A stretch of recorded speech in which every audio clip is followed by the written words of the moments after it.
What's up, guys? Welcome to TikisGeckos. I'm David. And I'm Manny, and today we're going to take a tour of my place to show you some of the amazing animals that we're working with here.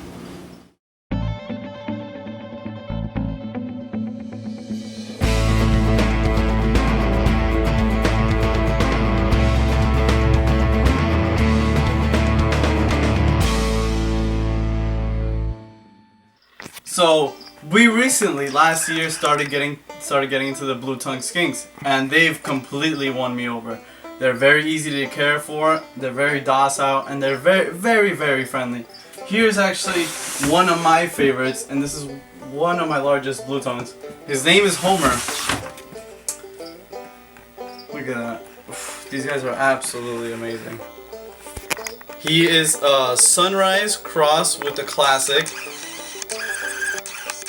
Now, blue tongues are starting to pop up everywhere because people are realizing how easy they are to care for and how beautiful these animals are. Basically, all I'm using as a substrate is pure cypress mulch. Now here, let me show you an example of an enclosure. I have them in about 4-foot long tubs, and all I do is provide a PVC pipe for them to hide in, a bowl of water, and a bowl of food. These guys can be kept out of dry dog food and wet dog food, and also dry and wet cat food. Right now, these guys are currently feeding on dry dog food. Let me whip out some other ones. Here you go, boy. Go back. This is one of the female. This is one of my classic females that bred to the male I just showed you guys. She's in deep shed. Normally, she has a bright yellow sides that goes well with the black contrast. Hopefully she's gravid. Hopefully some babies. Hopefully soon. Come on. Please. You're gonna bite your face off. This is another one of my stunner males. His name is Garfield. He is a red, basically a red northern crossed with a sunrise northern, and this is what has come out. It's starting to get into shed. Normally its sides are much oranger, much richer in color, but when they start to shed, they kind of get duller. And then this male bred to this female, to this girl over here. Hopefully some red babies are going to come out of this. Both of these guys come directly from red parents. So hopefully some red babies soon. As you can see, these guys are kind of like bearded dragons, where you can just put them on your shoulder and they just hang out. They're not gonna jump away from you, like kind of like the crested geckos. And these guys can just hang out with you all day. How dare you? The only thing is, these guys might poop on you, and trust me, it is not the best to get pooped or peed on by these guys. It's a big animal to be pooped on. Yeah. So what are the temperatures if you want to keep some of these guys? The temperatures, you want the hot spot to be around 90 to 95 degrees. And the cool spot in the low 80s to even high 70s. Okay, and you said they eat dog food, wet and dry, but what are some other feeders you could... Do they eat insects? Yeah, you what can else? feed them all various types of insects. You can feed them a lot of the rapashi diets I actually heard were pretty good, like the grub pie, vegetables. When these guys are juvenile, babies to juveniles, you kind of want to keep it 50% protein, 40% vegetables, and about 10% fruits. Now, as they get older, you kind of want 40% protein, 50% vegetables, and 10% fruits.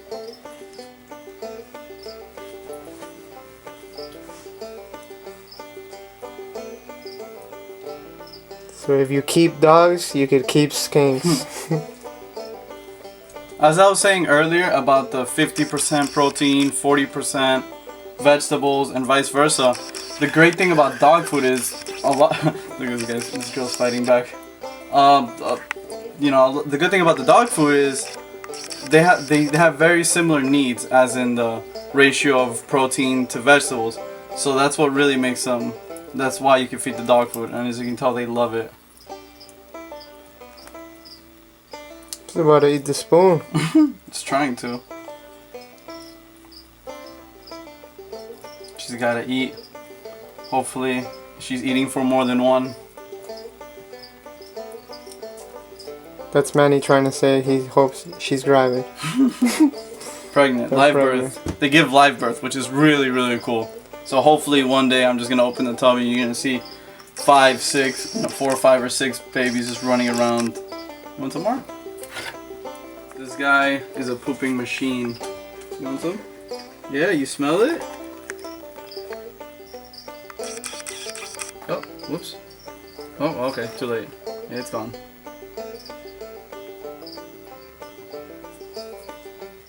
Homer doesn't mess around. This one smells it too. I smell it, dog. They love it, man. Some of them tend to like the wet dog food more, or the wet cat food. Some like the dry food more, but most of mine love the wet. I like to keep the dry dog food in there 24/7, and feed the wet dog food probably every other day. So you talked about their temperatures, you talked about their food. How's the humidity on? Do they need like high humidity or they need low humidity? They How does need that go? humidity around 40%, 40 to 60%. Okay. And living in Florida, we don't really have to do much to accomplish that. But normally that's easily accomplished with like cypress mulch because this holds in humidity pretty well, and with like a water bowl. Yeah. You like that? You want some more? And these guys are northern blue tongue skinks, Yes. and they're from Australia. There's a lot of other places where you could find blue tongue skinks, but these specific species are from Australia. Yeah, the northern blue tongue skinks are the biggest of the blue tongues, and The most they're beautiful. they're the most widely available of the Australian blue tongues in the United States. Alright guys, so take a look at this awesome, colorful, but awkward looking animals. Now, Manny likes these animals so much because he's an awkward looking kid. As you can see, the skinks, I would say they're probably like about to evolve into a snake or something, but they have these tiny little... or a snake that evolved into a lizard. Yeah, whatever. But they have these tiny little limbs, and the cool thing about them is they burrow everywhere. They use that blue tongue to smell their surroundings, to look for food, and whatever they could fit in their mouth, they usually eat. These guys are like garbage disposals. They eat, you know, like Manny was saying, fruits, vegetables, protein, insects, dog food, Snails. snails, all of that. They have really powerful jaws that they could use to crush their little snails or any other prey item. Or fingers. Or fingers. But as you can see, what I wanted to show you guys is the variety in color. This one's a little bit darker, some tan, some brown, some nice orange here. But this one over here, this is Homer. He's gonna poop everywhere, but he has a lot more yellows and they're just a lot brighter. Now, we're gonna have some of these guys available, well Manny is. So, especially from this guy, which I'm looking to get one myself. But they're, you know, the colors on these are just unbelievable in person. And yeah, I mean, it speaks for itself really, and it's starting to take a poop. Alright guys, so this is my special girl. Her name is Dalmata. She was actually my first reptile. And she's about like 4 or 5 years old now, and she is my absolute favorite. She's very docile. She's never tried to bite. Great breeder, which is always a plus. Yeah. And she's just the sweetest little thing. I actually got her from this guy over here holding the camera. What? Back when I was like 17, 18 years old, I saw it and I was like, oh, I must have one. And I ended up picking up her. She used to be more tigerish actually when she was a youngling, but it kind of faded and now she's just a nice C2 yellow all around. She smells up to Manny. These are two of Manny's personal geckos. Up front is Macchiato, the male, and Inca, Red Harley female. Baby's available soon. They're available now. Oh, the Inca, yeah, not the Macchiato, not yet. They're still a little small. But they came out creamy just like Dad. Yeah, as you can see, he has a lot of nice pinning, a lot of nice cream on the sides. Nice structure. He's a little veteran. Yeah, he has nice head structure. He's a veteran of the game. And Inca is quite First beautiful. time breeder. Yep. She's produced some really bright, solid reds, and also some red Harleys and red pinstripes. Alright guys, so Panther Chameleons are quickly becoming one of the... See, this guy's angry because he's looking at another male. But Panther Chameleons are quickly becoming some of our favorite reptiles and some of our favorite lizards to keep. As you can see, they have big personalities, and they're just absolutely gorgeous. So Manny's going to talk about a little bit about him. You know, he keeps his outdoors here. We're in South Florida, you know, beautiful South Florida. So he's going to talk about, you know, his experience keeping them outside and some of the problems and how he fixes some of those problems that he might encounter. Like David said, luckily we live in sunny South Florida, so I basically can keep them outside all year round, except for that 2-week freezing cold winter. The 50s. That we have down here. Now, I like to keep them out. The coldest, I don't like to go below 50. When it's getting below 50, I like to bring them indoors.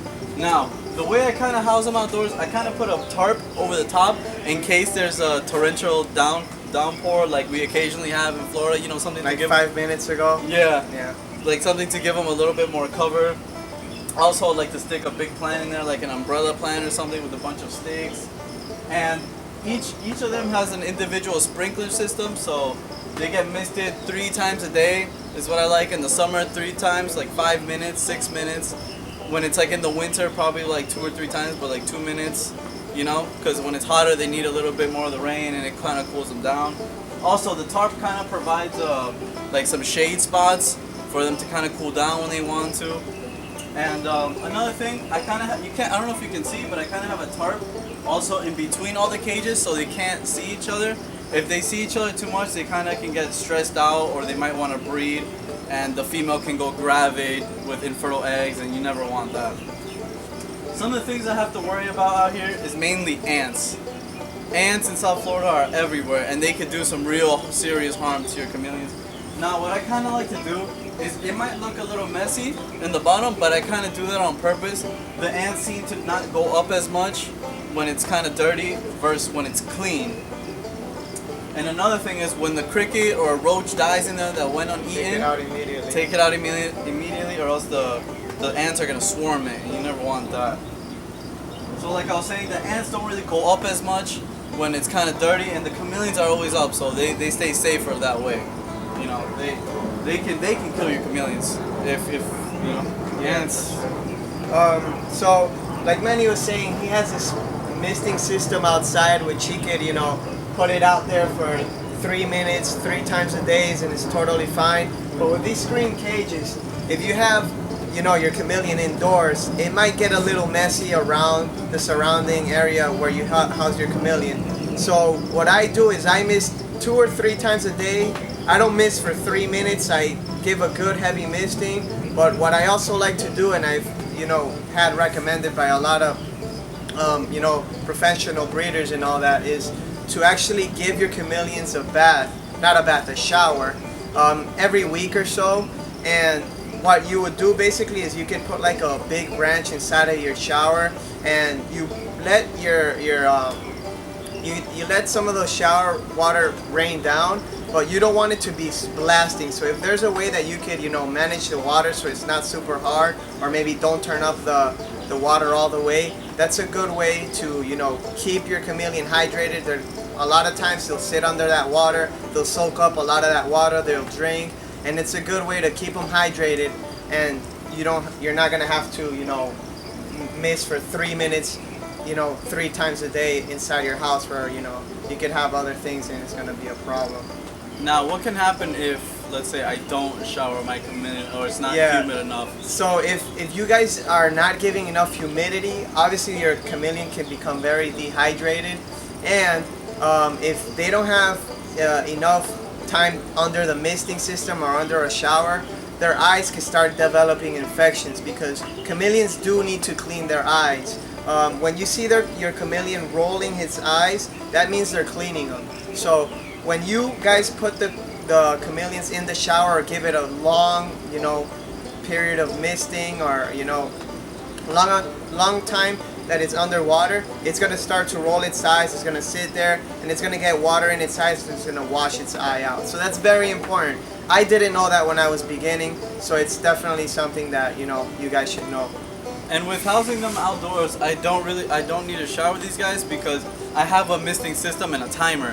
So and the additional rain that we get. And the additional humidity that we have out here. Yep. Right now it feels like 100% humidity. Yeah, for sure. But with all that together, outdoors, at least in South Florida, you don't have to shower them. But indoors, it's definitely very, very important that you keep them hydrated and humid. So this guy's an ambilobe, and that guy is a tamatave. Yeah, at his brightest, he fires up nice red, but he's kind of lazy. He never really does that. The most I ever see him is orange, as we showed in the video. And this guy fires up with nice blue bars. Hopefully he's going to develop a little more orange and red in the body, but he's still kind of young, and we'll see. He still has a lot to grow. Yeah, these guys develop a lot as they start growing older. Alright guys, so this right here is Groot. He's actually an Auslitz chameleon that we found down in the Everglades in Miami. That's actually one of the upsides of living here in South Florida. I mean, there is so many, the weather and the temperature is perfect for a lot of different reptiles. And unfortunately, or fortunately for some people, there's a lot of introduced species. And this is just one of them. This is an Auslitz chameleon. They kind of look similar to the veils, except obviously not as colorful, not as green, and the crown over here is not as tall. But they're a little larger chameleon, and this guy's just a beast. I mean, he just munches down on roaches and pretty much anything that you put in front of him. Yeah, and any little anole that gets in there, he'll just eat that thing away. And surprisingly, for being a wild caught, he's very, very gentle and never tries to bite. I just completely fall in love with him, and especially that size. Yeah, that's something spectacular. This is a very impressive animal, for sure. Alright, so that wraps up this video. I hope you guys enjoyed taking a look at some of Manny's animals. We can't show everything because there's not enough time in the day, but that wraps up this video. Yeah, like David said, thanks, hope you guys enjoyed the tour. And make sure you follow us on Facebook, Instagram, YouTube, well obviously on YouTube. But make sure you follow us on all the social medias, because if there's a social media for it, we're on it. For sure. And thanks again for watching. TikisGeckos. See you guys next time.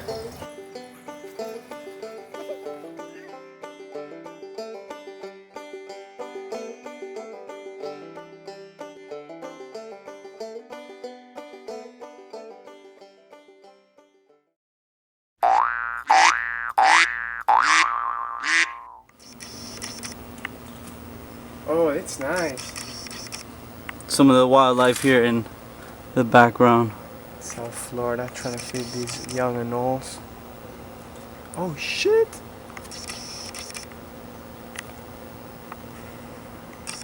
It's not too big.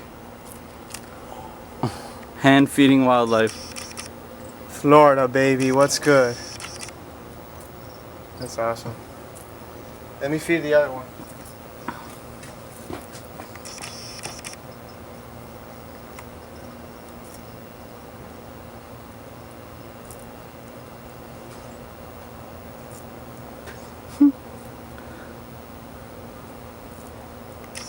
One of the perks of living in beautiful South Florida.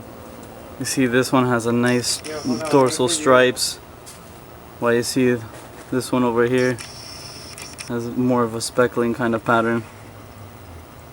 See if you'll take it. I'm gonna drop it right here. Nah, I didn't want it. Dude, they're really nice. That one's too big for it. He's still trying to eat it though. See how he's doing. And he has like a cherry kind of head. That's a cherry head, super striped, brown anole. Right? With the reverse pinning. That's beautiful. It is. They like know we're not gonna fuck it up. I know, because that's completely on camera. Sorry. inspire you too. Right? Come on, little buddy. Not for you. But they're not scared of you. I know, right? It's because they have food. Pretty sure you could catch it if you wanted to. Yeah. And he heard you. He moved. He's like, nope. So you can't catch me. Oh fuck! The cricket. Alright. Look how this one's progressing. Alright, let's get to film. That was cool. Focus there.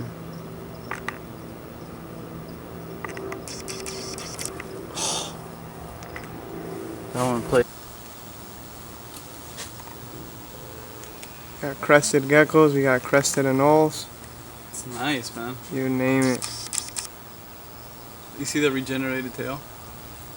Yeah. Oh, look, just on cue. What? Look at the floor. Shit. What'd I do? Nothing. He just shat. He just peed. You don't see it? That's not even yours though. Hey, you're on camera. TikisGeckos #1. It looked like I was just checking out your butt. Who doesn't? Yeah, wash your hands. Proper reptile etiquette. Wash your hands. Look at this one. Like fucking. Hey, you're on camera, man. What's cool? Hey, oh, look at that.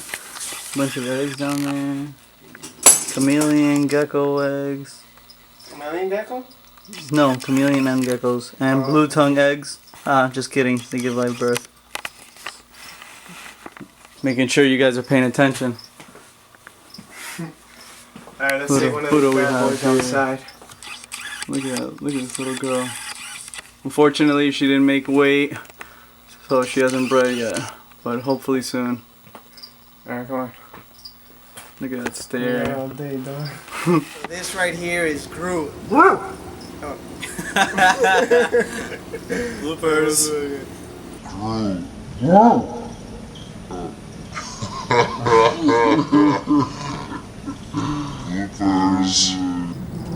Follow me on Tinder, or actually I'm on Tinder. These are some of my other pets. They might not be reptiles, but they're definitely up there in my favorites list.